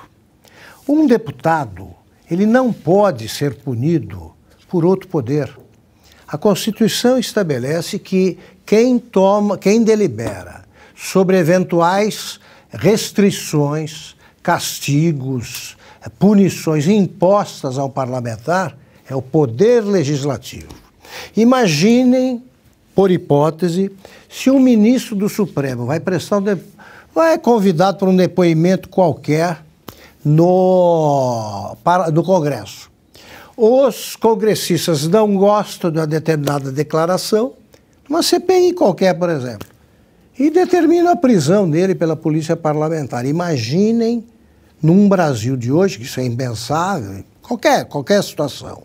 Mas hoje o que provocaria, e eu pergunto se algum ministro aceitaria. Pois bem, a punição de deputados tornou-se uma coisa rotineira. Suspende isso, suspende aquilo. Tem vários deputados que não podem se comunicar com o seu eleitorado. Eu pergunto, naquele programa, não sei nem se é Voz do Brasil, Hora do Brasil, já teve vários nomes, aí como é que é agora? Você sabe? Do rádio? Ainda é a Voz do Brasil. Pois bem, se ele faz um discurso, ele não pode ter o discurso transmitido, um deputado. Isso é uma interferência brutal nas atribuições de outros poderes. Agora, vamos lá. Acabou a eleição. Eu pergunto se o ministro está agindo como presidente do TSE ou como o condutor do inquérito das fake news. Esse tipo de duplicidade, essa atividade dupla, só confunde e é ilegal. É ilegal, é insustentável. Então, tal negócio. Os dois pesos e duas medidas. Não, 2 pesos por uma só medida. Vai o Boulos, por nada, por ser provocador, tá? Autoritário, arrogante e infrator profissional, vai aí para a Avenida Paulista e diz o seguinte: se aqui em São Paulo alguém ousar entrar na Assembleia Legislativa, nós vamos lá e atiramos no braço. Aqui não. Isso o ministro não ouviu, não ficou sabendo, ele pode falar. O que disse de parecido? Porque isso é o antidemocrático, é o ato antidemocrático. Ele está incitando a violência. Ele está provocando um governador eleito pelo voto popular que nada disse que justificasse uma atitude imbecil e, de novo, provocadora como essa. Esse não. Por quê? Porque ele não tem nenhuma ligação com o Bolsonaro, o nome mágico, e agora é o responsável por tudo que aconteceu com a etnia Yanomami. Isso tratamos depois. Agora, vamos voltar à normalidade, que já é anormal num país como o Brasil. A normalidade total nós não conhecemos há muitos anos.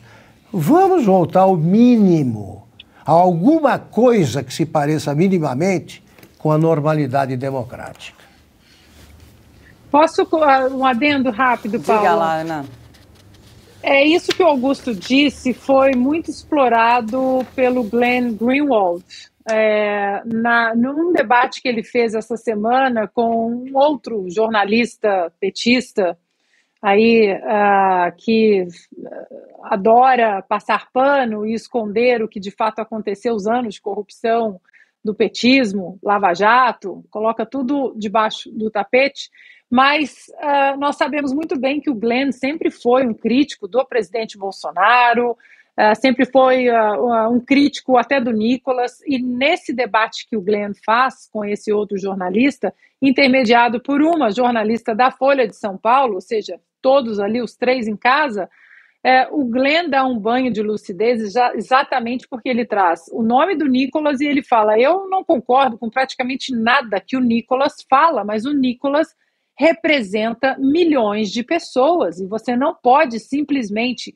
calar milhões de pessoas por uma canetada do Supremo Tribunal Federal sem respeitar o rito da casa. Se querem calar o Nicolas ou colocar qualquer medida de repressão ao Nicolas ou de algum remédio diante de algum feito que ele tenha cometido que foi contra o rito da casa, isso tem que ser passado exatamente pelas mãos dos legisladores daquela casa.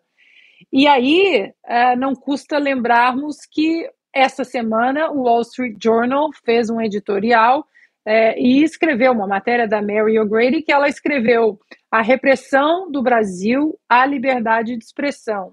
A Suprema Corte é a ameaça ainda maior à democracia do que foram os distúrbios de 8 de janeiro. E aí ela toca nesse ponto também que o Augusto tocou. Lembrando que o New York Times também já falou, já levantou ali o alerta sobre Alexandre de Moraes, o The Epoch Times, e ontem o jornalista Glenn Greenwald estava no Tucker Carlson, na Fox News, que hoje é, na TV a cabo, o jornal político mais assistido de toda a televisão americana na TV a cabo, e o Glenn estava falando exatamente do que está acontecendo com a liberdade de expressão no Brasil diante de tantas canetadas inconstitucionais de um ministro apenas. Então tá aí, Alexandre de Moraes ficando muito famoso e não por bons motivos, agora fora do Brasil também. Mais de 46 mil pessoas nos acompanhando ao vivo aqui na plataforma Rumble. Maravilha. Muito obrigada pela sua audiência, pela sua companhia. Esse programa só existe porque você nos acompanha todos os dias. Então não esqueça de se inscrever no nosso canal, deixar o seu comentário, o seu like e divulgar o nosso link nas plataformas, nas redes sociais, grupos de WhatsApp, Telegram, para que mais pessoas possam chegar e nos acompanhar aqui na plataforma Rumble. Agora, 19h07. O deputado federal Sanderson, do PL do Rio Grande do Sul, protocolou na Câmara um pedido de impeachment de Lula. O parlamentar apontou que o presidente cometeu crime de responsabilidade ao dizer que Dilma foi vítima de golpe. Veja a explicação de Sanderson. Aceitar um presidente que vai lá fora mentir a respeito da democracia brasileira. O processo de impeachment, lá em 2016, percorreu todos os requisitos legais. Teve a participação da Câmara, do Senado, do STF, foi divulgado ao vivo para todo o Brasil, de modo que foi um processo rigorosamente legal e constitucional. Quando o atual presidente vai lá fora mentir, dizendo que houve um golpe de Estado, ele precisa ser responsabilizado por isso, e a responsabilização para esses casos é impeachment.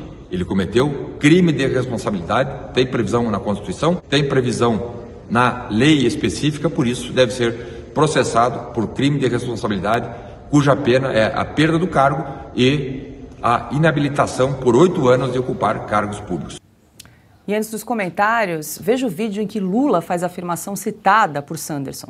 Vocês sabem que depois de um momento auspicioso do Brasil, ustedes saben que después de un momento auspicioso de Brasil, quando governamos de 2003 a 2016, cuando gobernamos entre el 2013 y el 2016, houve um golpe de Estado, se cometió un golpe de Estado, se derrubou a companheira Dilma Rousseff com impeachment, se la sacó a la compañera Dilma Rousseff, a primeira mulher eleita presidenta da República la do primera Brasil. mujer electa presidenta. Silvio Navarro, que tipo de sinalização uma medida como essa representa aí para esse novo governo?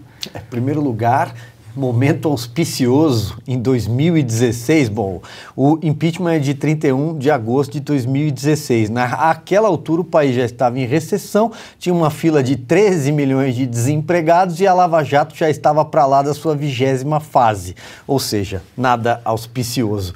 Paula, o que o deputado Sanderson faz é um gesto interessante no seguinte sentido: provavelmente não vai dar em nada, até porque a nova legislatura ainda nem tomou posse, né? A eleição para a presidência da Câmara e, portanto, a partir dali, o trabalho dos novos deputados começa na quarta-feira da semana que vem, dia 1º de fevereiro, assim como do Senado. Mas é interessante porque o gesto dele é o seguinte: muitos parlamentares que estão aí, é isso que ele está dizendo, vocês que vão continuar o mandato, ou vocês que estão indo embora, acabaram de deixar Brasília, vocês foram chamados de golpistas, porque vocês estavam também em pleno curso de mandato em 2016. Ou o filho continua aqui na Câmara, ou algum aliado está aqui, ou seja, o que o presidente está fazendo é dizer que o legislativo é golpista. E aí, não canso de dizer, Paula, foram 367 votos de deputados contra 127 na época. Foram 61 senadores que aprovaram esse impeachment.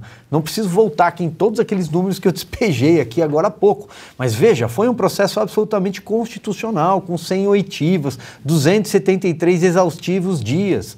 Então, portanto, o que o deputado está dizendo com esse pedido de impeachment, que talvez seja o primeiro de muitos, é: atenção, Congresso, tem aí um presidente que está dizendo que desde já esta casa pratica golpes.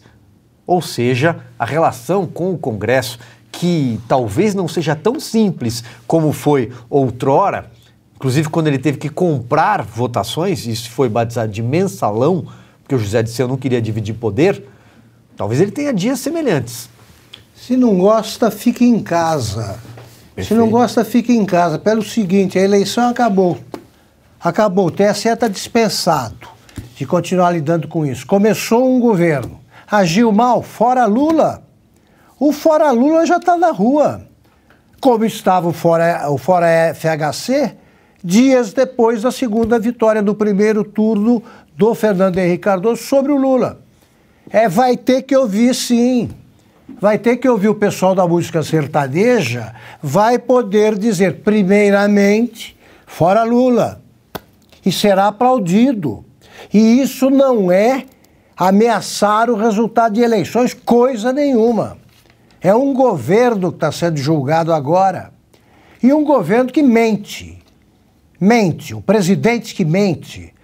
Vai trabalhar, vai resolver os problemas que prometeu eliminar. Eles não apresentaram ainda política econômica, eles não sabem o que vão fazer.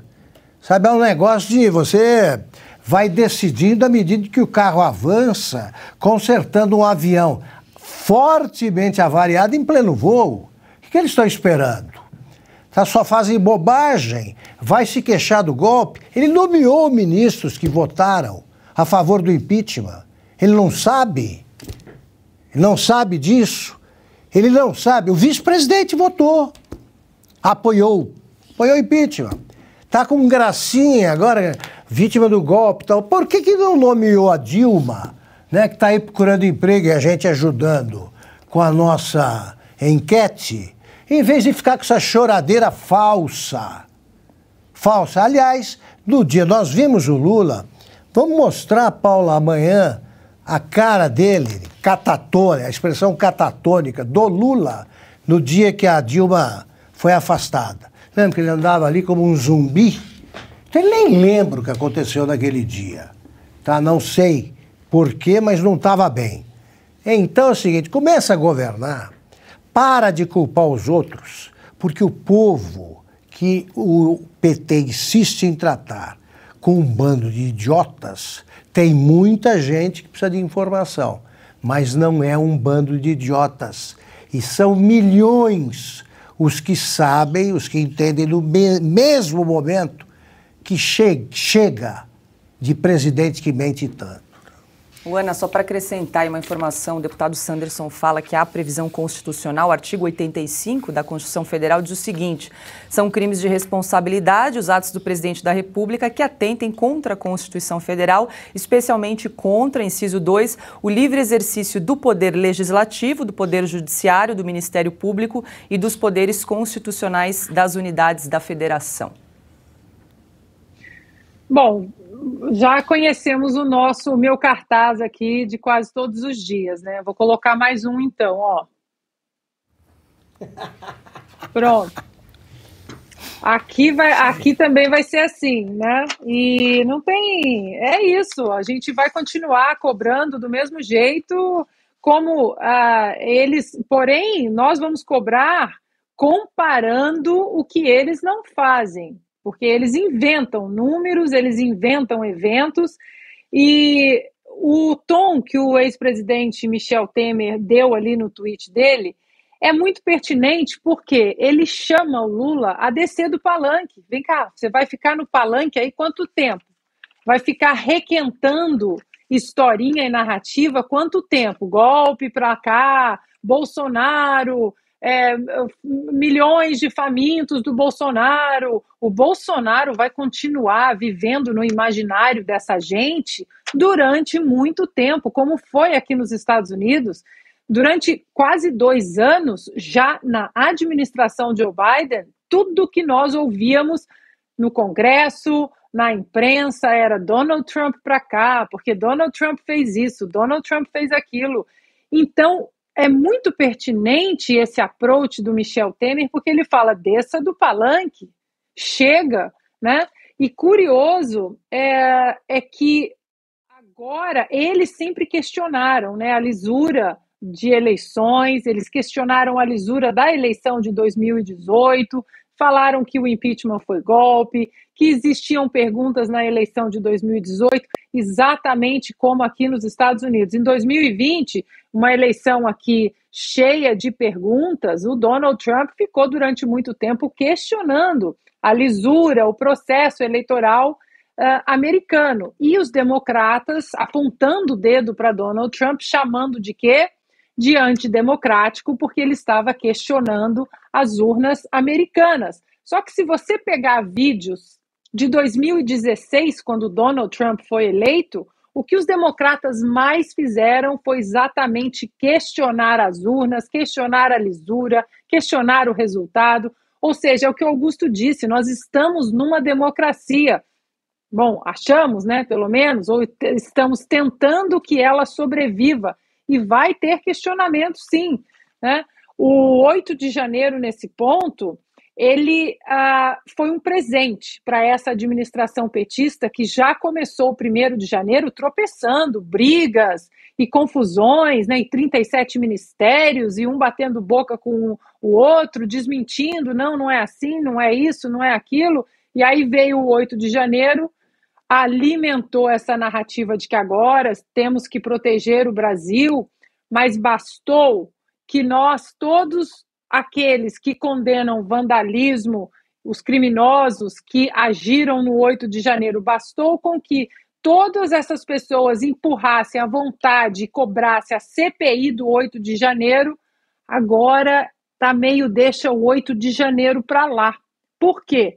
Então, esse governo agora vai ser assim. Primeiramente, fora Lula, depois CPI do 8 de janeiro, queremos, e impeachment de ministros que cometam inconstitucionalidades no plenário do Senado. Eu quero dizer que eu já recebi o resultado da nossa enquete de hoje, mas ainda não vou revelar. Fique conosco, que no final do programa a gente vai saber aí qual será o novo cargo. Não vou contar, só ao final do programa. Segura aí. O Movimento Advogados de Direita apresentou ontem uma carta com mais de 5.000 assinaturas contra a reeleição de Rodrigo Pacheco à presidência do Senado. O grupo alega que Pacheco é omisso diante dos avanços do Judiciário contra o Legislativo e o Executivo.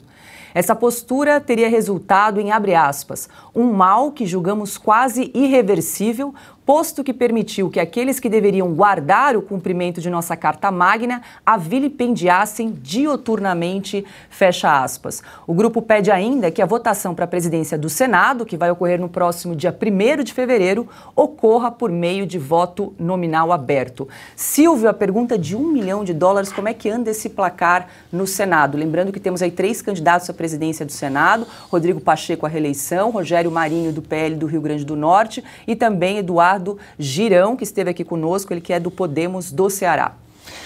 Paula, veja, é uma matemática complexa, apesar de o Senado ter 81 cadeiras, né? Portanto serão 81 votos, logo muito mais simples do que a Câmara, que tem 513, mas é uma matemática complexa porque o voto é secreto e os senadores mentem, os políticos mentem.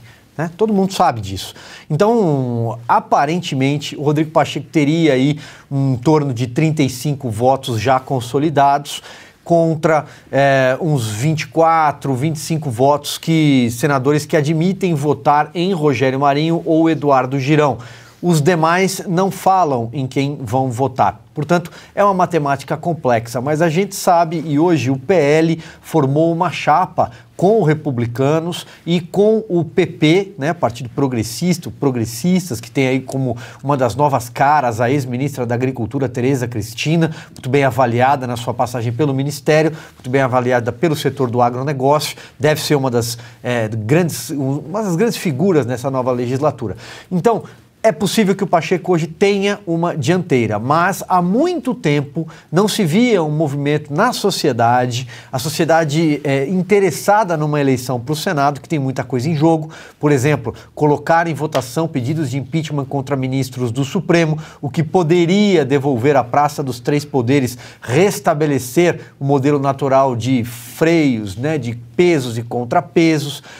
A CPI das manifestações, que agora, curiosamente, misteriosamente, Randolph e seus amiguinhos não querem mais, entre outros projetos, entre uma outra agenda mais conservadora, dado o perfil desses senadores. Paulo, então assim, seria esse mais ou menos o cenário numérico de votos. Vamos aguardar, é quarta-feira. Agora é incrível como o Brasil, ele procura, né, Augusto, você que tem ótimas referências literárias, né, os processos aqui são kafkianos, e o Rodrigo Pacheco é o Pacheco, né, o personagem de Essa de Queiroz, né, correspondência para Fradique Mendes, acho que quando ele fala o senhor Moliné, né, lembra, Pacheco e seu imenso talento, já contei aqui essa história algumas vezes, um dia a gente recupera, mas a gente sabe por que o Pacheco está nessa cadeira, né, porque ele tinha um imenso talento que era causar problema para ninguém.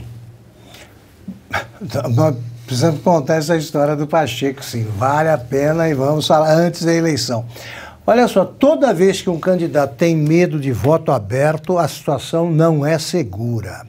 As emoções do dia interferem no resultado, como ensinou o grande Severino, né, Cavalcante, o homem que queria qual é a diretoria que fura poço da Petrobras, acabou ganhando ali no dia em cima do igualmente arrogante Luiz Eduardo Greenhalgh, apoiado pelo governo.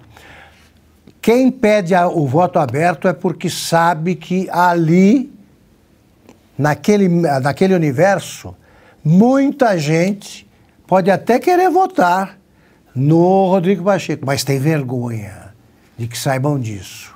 Esse cenário não ajuda candidato nenhum. O candidato que precisa do voto fechado.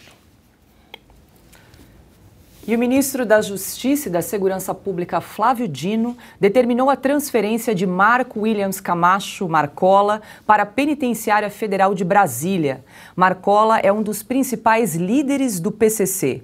Dino alegou que existia um suposto risco de fuga do criminoso da Penitenciária Federal de Porto Velho, onde Marcola estava desde o ano passado.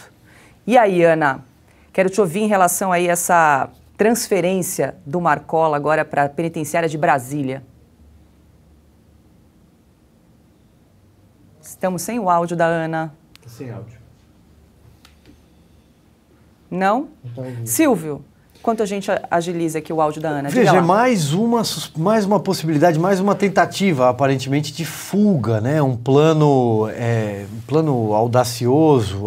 Eu me recordo quando o Marcola estava ainda aqui em São Paulo e que o jornal Estado de São Paulo revelou um plano de fuga do Marcola e depois alguns detalhes chegaram, inclusive, a ser comentados pelo procurador Lincoln Gaquia, do Ministério Público aqui em São Paulo, que é uma verdadeira autoridade quando se trata de PCC. Ele atua, né, na área de cobertura de Presidente Bernardes, né, onde estavam presos os líderes do PCC. Depois o Marcola foi transferido e agora mais uma transferência. Salvo engano, no Distrito Federal também está o Fuminho, que é uma espécie de número 2 do PCC, Paula. Mas, repito, da última vez, quando foi descoberto esse plano, era algo muito ousado que envolvia guerrilheiros, né, narcotraficantes vindo de fora do Brasil, da Bolívia, de países africanos, armamento pesado que iria passar pela fronteira, drones, enfim, metralhadoras com capacidade .50 para abater os helicópteros da Polícia Militar. Não temos detalhes desta operação de fuga, desta vez, mas o fato é que não é novidade. Augusto, a gente recuperou imagens da Penitenciária Federal de Brasília, para onde a Marcola foi transferida, e também da Penitenciária Federal de Porto Velho, onde ele estava desde o ano passado. Essa é de Brasília. Brasília. Isso. Penitenciária Federal de Brasília, que a gente está vendo na tela agora. E agora vamos para a Penitenciária Federal de Porto Velho, onde Marcola estava desde o ano passado. Lembrando que o líder do PCC tem condenações por crime como formação de quadrilha, homicídio, tráfico de drogas, com penas aí que somam mais de 300 anos de cadeia. Bom, que aliás ele foi liberado há pouco tempo da ameaça representada pelo Sérgio Cabral, né? Estava ali perto dele. Pela foto, pelas imagens, são duas penitenciárias isoladas e, portanto, fáceis de proteger, mais fáceis do que se você estiver numa zona urbana e tal. Eu me pergunto se a penitenciária onde está, o Marcola onde estava antes da transferência, ela é federal? Federal. As duas são federais. Então, tem que perder o status de prisão de segurança máxima. Quando você transfere alguém de um lugar, não tem segurança máxima ali. O Sérgio Moro, alguém está lembrando, ensinou, foi você, Silvia? Paula, ensinou, foi uma lição elementar, ele ensinou o que fazer. Tirou cobriu as tomadas que eles usavam para se comunicar com o mundo exterior. Simples assim. Para carregar celulares. O Marcola só permanece no poder porque ele se comunica com o mundo exterior. Chefia uma organização que o brasileiro ainda não, a maioria dos brasileiros ainda não compreendeu, não entendeu a extensão do perigo que ela representa. O Brasil pode a qualquer momento viver capítulos, né, da nossa história policial muito semelhantes ao que houve na Colômbia no auge do Pablo Escobar. Agora, quem é que a gente escolhe para enfrentar esse tipo de perigo? O nosso Sherlock Holmes de chanchada, né? Porque se você publica duas fotos, Marcola e Flávio Dino, você não sabe se você vai assistir a uma comédia ou a um drama, mas você já sabe quem vai ganhar no fim. Agora é 19 horas e 27 minutos e agora chegou a hora, pessoal. Agora chegou a hora da gente revelar o resultado da nossa enquete. Antes de revelar, eu quero um palpite de vocês. O que vocês acham que ganhou aí entre as opções que nós tínhamos? Embaixadora do Brasil em Washington, embaixadora do Brasil em Caracas ou governanta do Palácio do Planalto? E aí? Eu acho que a terceira opção venceu, Paula, embora não seria o meu voto. Eu teria uma quarta opção. Eu acho que ela deveria ser nomeada ministra da Energia Eólica, né? Ministre. Para retomar o discurso de estocar vento. Só ela sabe. Boa. E aí, Augusto? Algum palpite? Teria votado na terceira opção. Eu acho que porque ela tem aquele terninho vermelho, eu acho que combinaria bem com a condição de governanta. Terninho que ela usava para subir a rampa com aquele andar de John Wayne, né? Mas não sei se eu acertei. A Ana está de volta, ela já deu um palpite aqui, que a gente poderia inserir assessora de Alexandre de Moraes, também como possível cargo de Dilma Rousseff. Algum palpite para esse resultado da enquete, Ana? Olha, eu acho que ela cairia muito bem aí em qualquer um, mas ela precisa aparecer. O Lula precisa falar mais dela no sentido de colocá-la no governo. Se houve um golpe, como ele diz, ou uma injustiça terrível cometida contra a presidenta, o Lula até falou presidenta, curioso, né? Não falou presidente, eles precisam se decidir nisso aí também. Eu acho que ela precisa começar se ela não está no governo oficialmente, ela precisa, no mínimo, começar a frequentar as reuniões e os palanques que o Lula agora ele anda, porque ele não desceu do palanque, né? Tudo isso, todas essas declarações dele em reuniões aqui e ali, continuam declarações feitas em cima de um palanque. Então é preciso colocar a Dilma ali, que nós estamos sentindo falta dela. Maravilha, vou pedir para a produção então exibir o resultado da nossa enquete de hoje. Vamos lá, então, com 61,7% ganhou, então, governanta do Palácio do Planalto, o novo cargo de Dilma Rousseff aí.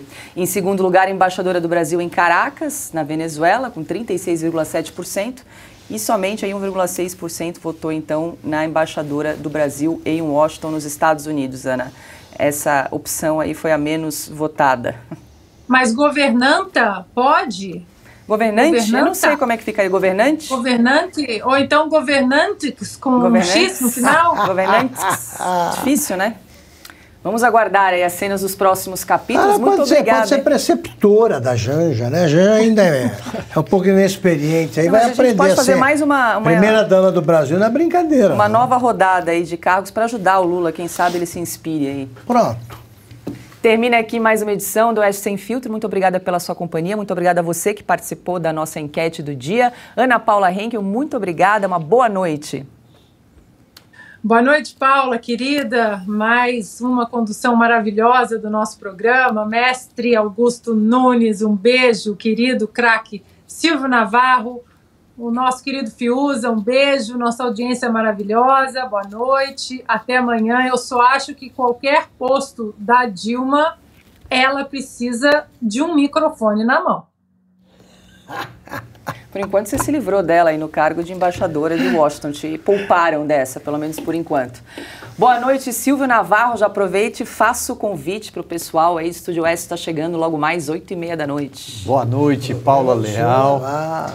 Boa noite, mestre Augusto Nunes, querida craque Ana Paula Henkel. Boa noite para você que acompanhou o Oeste Sem Filtro. E então, vou fazer o convite que a Paula disse, para você nos acompanhar aqui. Mais tarde, às 8h30, tem o Estúdio Oeste, sempre apresenta o destaque da Revista Oeste de amanhã, traz a capa, um pouquinho, né, um aperitivo dos nossos comentaristas, de quem vai estar na edição que será divulgada amanhã cedo para você que é nosso assinante. Aproveito para convidar você a apoiar o nosso jornalismo independente, apoiando, assinando a nossa edição da Revista Oeste, você também está apoiando o nosso conteúdo em vídeo, como este programa aqui e todos os demais da nossa grade. Portanto, não me despeço. Dou um até logo. Já já a gente volta às 8h30.